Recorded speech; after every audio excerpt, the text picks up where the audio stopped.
शेरे हिंद समंदर का तूफान, शेरे हिंद।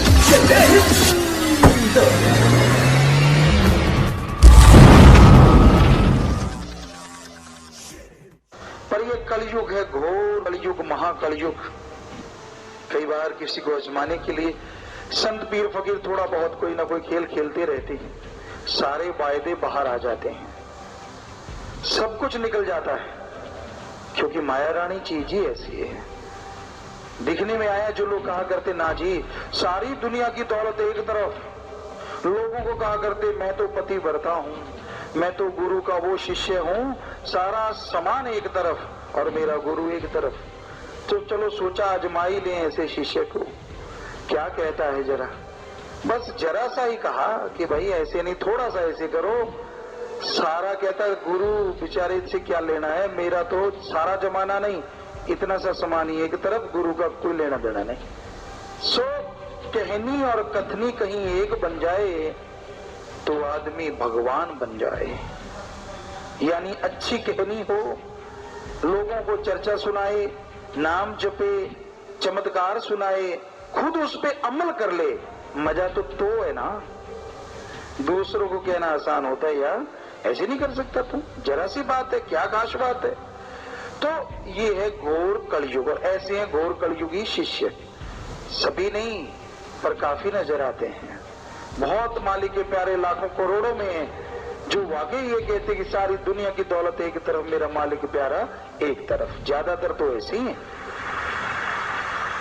पर जो ज्यादा बांगे देते हैं ना, उनका हमने देखा है हशर, पल में पोल खुल जाती है, पल में, ज्यादा देर तो लगती नहीं। सारी दुनिया की दौलत तो दूर की बात है। वही सतगुरु मौला जिसने सारी दातें बख्शी होती हैं, सब कुछ उसी की बख्शिश का नमूना होता है। साइकिल से हवा में उड़ार कर दे और वो चाहे हवा से उड़ार में पैदल फिर से कर दे, उसकी मर्जी। और वो करेगा। जो लोग नाशुक्रे होते हैं, नाशुक्रगुजार होते हैं, उनका हश्र आने वाले टाइम में बुरा होने वाला है। तो ऐसा घोर कलयुग आया है, भयानक समय आया है कि इंसान माया का यार, मन का गुलाम बना बैठा है। राम नाम धन इकट्ठा कर ले अगर पीछे पछतारा नहीं, कि सुमन करो, मत पड़ो किसी के लंपट भाषणों में। भाषणबाजी लोगों को बहुत आती है। अच्छा आदमी पढ़ा लिखा है, अच्छी मेमोरी पावर है, सुनता रहता है, नेचुरली याद हो जाता है और लोगों को सुनाते। तो लोग कहते हैं यार इसको भी इतना ज्ञान आता है। ज्ञान तो तब मजा आएगा ना जब कसपटी पे खरा उतरना पड़ा, तब पता चलता है ज्ञान है या बिना ही बिरसर पैर की बातें करता था। वाकई ऐसा देखने में आता है, बड़ी हंसी भी आती है कि यार कमाल है। आज इंसान की जुबान बस यही रह गई, जरा सी बात के लिए चक्के छोड़ जाते हैं। और कहा सब कुछ कुर्बान करवर तेरा, पर सुना कोठी नो हथ न लाई। जो कोठी की बात आती है ना, ये भाई मंज कहना आसान है, बनना आसान काम नहीं है, बहुत मुश्किल है, बहुत मुश्किल। तो भाई इस कलयुग में चलो आप कुछ भी ना करो, ना परमार्थ करो, भाई आपकी मर्जी। हम तो कहते करो डट के, सेवा करो, सुमन करो, तन मन धन से दीन दुखियों की मदद करो। जितनी करोगे हजारों गुना बढ़ के मालिक आपकी झोलियां रहमो करम से भरते जाएंगे। पर चलो आपकी मर्जी मत करो, राम नाम तो जपो, खोखे तो ना करो, ऐसे ना किया करो। एक भोला इंसान था, बात में बात ख्याल में आ गई, उसको पता नहीं था राइफल क्या चीज होती है। एक शिकारी ने राइफल पकड़ा दी, उसमें कारतूस वगैरह डाल दिए, कहने लगा चला भाई। अब कहते कैसे चलाऊं, भोला भाड़ा था, ऐसे सामने कर लिया, और सामने कोई जीव जंतु बैठा था। तो किसी ने सुनाया हमें, हमने देखा नहीं। तो कहता जी उसने जैसे चलाई, हाँ पटाखा तो पड़ना था, और सामने जो पक्षी बैठा था वो भी मरना था, फाफ्ता जो था वो मर गया, और वो खुद भी गिर गया, बंदूक भी गिर गई, तो पटाखा ही इतना बड़ा। कहते यार ये क्या हुआ। कहता वो देख तूने निशाना मारा, वो जी मर गया। उसने कहता खुलेगा कैसे, उसने खोला, कारतूस बाहर निकल आया, निकल नहीं था, खाली खोखा। तो तो कहते यार को गीता तम गनाले मार की पढ़ोई था विची पे। सो कहने का मतलब कि बस अकेली धमक से ही बात तो कोई ले ही नहीं, मालिक ने परीक्षा तो कोई लेता ही नहीं, धमक से फ्यूज उठ रहे हैं। बड़ी हैरानी होती है, बड़ी हैरानी। बड़े बड़े महापुरुषों के, बड़े बड़े भक्त कहलाने वालों के दीन ईमान माया बन गई, मन बन गया। बहुत हैरानी। लानत ऐसी भक्ति पे और लानत ऐसे लोगों पे, लानत उनकी भाषणबाजी पे। क्यों नहीं चुपचाप अपनी भक्ति करते? सो ज्यादा भाषणबाजी ना किया करो, नाम जपा करो। नाम दूसरों को शिक्षा देने से पहले अपने आप को सुधारा करो। क्या आप अमल करते हो? क्या घंटा सुबह शाम सुमन करते हो? क्या वचनों के पक्के हो? क्या वचनों पे चलते हो?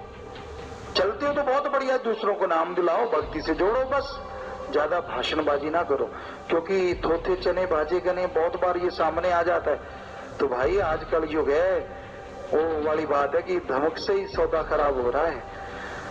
सुबह उस बेचारे को क्या पता कि उसका अगला सामान तो निकल गया, तो लोगों का सामान निकल जाता है जरा सी बात में। तो ये कलयुग है, कलयुग। कलयुग और महामाया का प्रभाव ऐसा लोगों की बुद्धि पे है। कौन सी गुरमता और कैसी गुरसिखता सब लोग भूलते जा रहे हैं, बल्कि ड्रामा ये वो फला धिंकड़। अरे जिसको वो अल्लाह मालिक सदगुर रोशन कर देता है, किसी तूफान की मजाल नहीं उस दिए को डगमगा सके। कितनी शातिराने चालें चलते रहो, सदगुर हमारा दादा जिसने बिठाया, उनके वचन काम ले रहे थे, ले रहे हैं, और आगे जब तक उन्होंने बोला लेके छोड़ेंगे। ये उनकी मर्जी है। तो बड़े बड़े लोगों को ऐसी चर्चा करते देखा।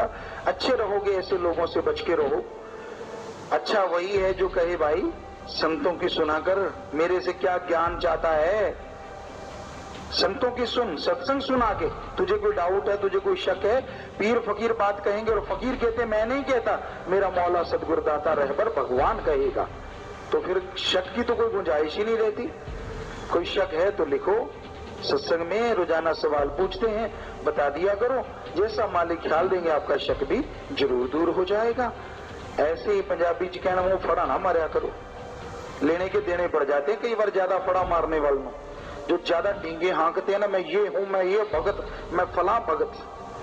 हमने सुना मस्ताना जी महाराज के एक सेवक थे, तो हमारे रूबरू बात है, कोई सज्जनों से कहने लगा परम पिता जी के समय ये करेंगे वो करेंगे फला करेंगे, मैं पति बरता, मैं फला बरता, मैं धिंगड़ बरता।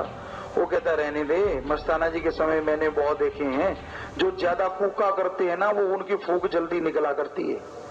और वाकई उसकी वो कही हुई बात आज नजर आ रही है। ज्यादा हेंकड़ी ना मारो भाई।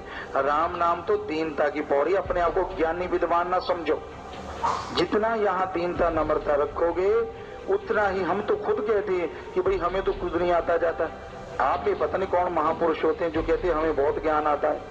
हम तो कहते कुछ भी नहीं आता। जो करवा रहा था, करवा रहा है, करवाता रहेगा अरबों गुना बढ़ के हमारा सदगुरु मौला दाता, उसको अरबों बार नमन, कोटन कोट नमन, कोटन कोट नमन। हम में तो कुछ भी नहीं, हम तो खाक हैं, चौकीदार हैं, सेवादार हैं। पता नहीं किसके क्यों गेर अड़ जाता है कि मैं विद्वान हूं, मैं ज्ञानी हूं, और ऐसे ही फिर इंसान जो उनको पूरा मानते। तो ऐसा नहीं करना चाहिए। सतगुरु मुर्शिद से बढ़ के ज्ञान ना तो प्यार का कोई दे सकता है, ना नाम का कोई दे सकता है, ना समाज सुधार का कोई दे सकता है, क्योंकि सतगुरु यानी अल्लाह वाहिगुरु राम, वो जो ज्ञान फकीरों द्वारा देता है वैसा ज्ञान दुनिया में कहीं भी नहीं मिलता। तो इसलिए भाई शास्त्र नाम जी से शिक्षा लेकर, बेपरवाह जी कह रहे हैं कि संत पीर फकीरों से शिक्षा ले लो, बस बहुत है। दूसरों को कहो भाई तेरी शिक्षा रख अपने पास, जितने हम कर पाएंगे मालिक चाहेगा हम कर लेंगे। शास्त्र नाम जी से शिक्षा लेकर 84 का गेड़ मुकाना। बस मेन मुद्दा ये है कि जन्म मरण से आजादी हासिल कर लो, पाप कर्म छोड़ दो, बुरे कर्म छोड़ दो। सतगुरु तो दया का सागर है, वो तो दया बरसाता रहेगा। पर अगर पाप कर्म करने नहीं छोड़ोगे तो भाई भुगतान करना पड़ेगा, दुखी हो जाओगे, परेशान हो जाओगे, शांति नहीं आएगी। इसलिए राम नाम जपो, भक्ति करो, इबादत करो, मालिक से मालिक को मांगो और मालिक से सबका भला मांगो, कभी बुरा ना मांगो, ताकि मालिक आपका भला करते रहें।